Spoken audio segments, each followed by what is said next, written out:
আসসালামু আলাইকুম রহমতুল্লাহি বরকাত। যে সূরা আমল করলে সেই সূরা আল্লাহ কিয়ামতের দিন আযাব থেকে বাঁচানোর জন্য ঝগড়া করবে। আমরা এই সূরার ফজিলত শুনে আসি। চলুন। সূরা মুলকের আমল ও ফজিলত। সূরা মুলক পবিত্র নগরী মক্কায় অবতীর্ণ কুরআনুল কারীমের ৬৭তম সূরা। আয়াত সংখ্যা ৩০, রুকু ২। কুরআন তেলাওয়াতের আমলকারীদের জন্য সূরাটি অনেক ফজিলতপূর্ণ, যা তার তেলাওয়াতকারীকে ক্ষমা করে দেওয়ার আগ পর্যন্ত সুপারিশ করতে থাকে। মানুষকে গুনাহ মুক্ত জীবনদানের জন্য কুরআন সুন্নায় অনেক আমলের বর্ণনা দিয়েছেন বিশ্বনবী হযরত মুহাম্মদ সাল্লাল্লাহু আলাইহি ওয়াসাল্লাম। লক্ষ্য একটাই, যাতে মানুষ গুনাহ মুক্ত জীবন লাভ করতে পারে। এটিও তার একটি। হাদিসের একাধিক বর্ণনা এসেছে, হযরত ইবনে আব্বাস রাদিয়াল্লাহু তাআলা আনহু এক ব্যক্তিকে বললেন, আমি কি তোমাকে এমন একটি হাদিস শোনাবো যাহা শুনে তুমি খুশি হবে? উত্তরে সে বলল, হ্যাঁ, শুনান। ইবনে আব্বাস রাদিয়াল্লাহু তাআলা আনহু বললেন, তুমি নিজে সূরা মুলক পড়ো এবং পরিবারের সবাইকেই, প্রতিবেশীকেও উহা শিক্ষা দাও, কারণ উহা মুক্তিদানকারী ও ঝগড়াকারী।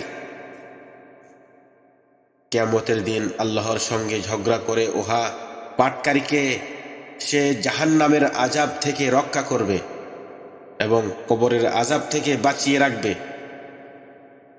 রাসূল সাল্লাল্লাহু আলাইহি ওয়াসাল্লাম বলেছেন, আমার একান্ত কামনা যে এই সূরাটি আমার প্রত্যেক উম্মতের অন্তরে গেঁথে থাকুক।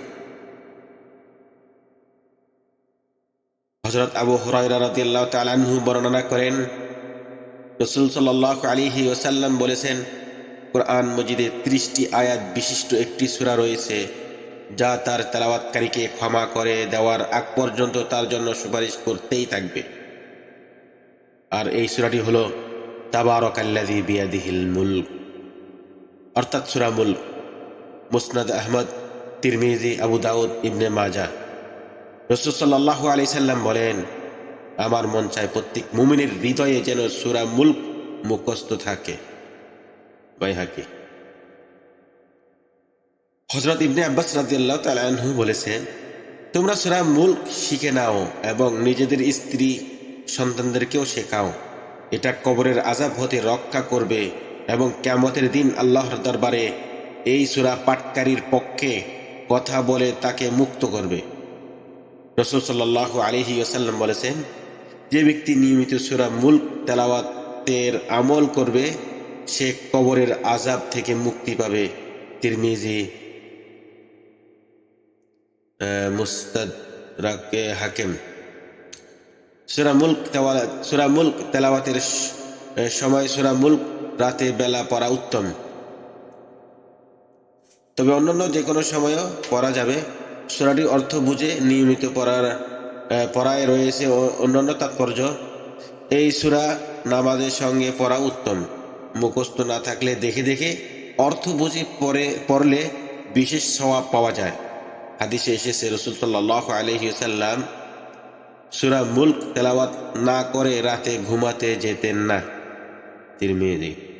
হযরত জাবের রাদিয়াল্লাহু তাআলা আনহু বর্ণনা করেন, রাসূল সাল্লাল্লাহু আলাইহি ওয়াসাল্লাম আলিফ লাম মিম তানজিল ও তাবারাকাল্লাযী না পড়ে কখনো ঘুমাতে যেতেন না।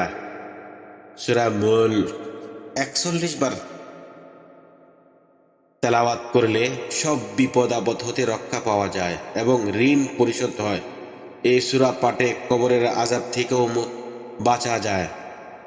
উল্লেখ্য যে রাসূল সাল্লাল্লাহু আলাইহি ওয়াসাল্লাম সূরা মুলক না পড়ে ঘুমাতে যেতেন না মর্মে বর্ণনা উপরে ভিত্তি করেই আলেম ওলামা ও বুজুর্গানে দিন ঈশার নামাজের পর সূরা মুলকের তেলাওয়াতের আমল করার কথা বলেছেন। সুতরাং রাতে ঘুমানোর আগে কিংবা ঈশার নামাজের পরে বুঝে বুঝে সূরা মুলক পড়া যেতে পারে। আল্লাহ তাআলা মুসলিম উম্মাহকে সূরা মুলকের আমল নিয়মিত করার তৌফিক দান করুন। ওয়া আখিরু দাওয়ানা আলহামদুলিল্লাহি রাব্বিল আলামিন।